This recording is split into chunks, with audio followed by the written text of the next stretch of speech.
I would like for you guys to clarify a little bit between like Scandinavian socialism and the socialism of Venezuela. That's a question that a lot of students have is, well, it seems to be going great for Finland, so if you guys have opinions on that and can differentiate like why they maybe are not as socialist as we think.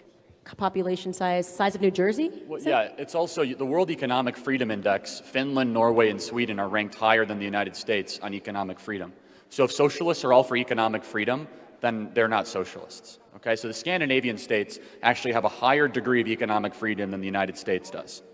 Okay, so they also use Switzerland. Switzerland has the second degree of economic freedom in the entire world. But you know what? Candace brought up a great point. The critique of Scandinavia is quite simple. If you, the economic freedom standpoint, you have to understand they don't have socialism, but they do have a welfare state. And I'm a huge critic of the welfare state. I can tell you why. First, let's look at their population.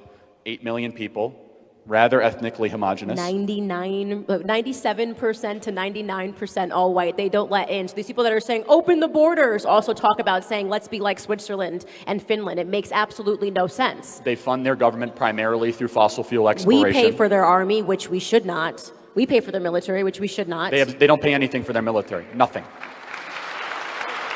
And not to mention, Sweden has full school choice.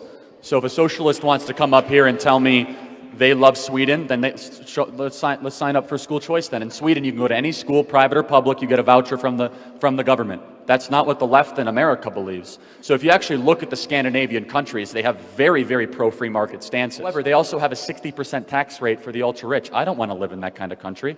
I mean, is that the kind of culture and society you want to live in? There's non-stops from New York City to Copenhagen. Like, God bless you. I mean, don't try to change a country that is based in freedom to a country that is not.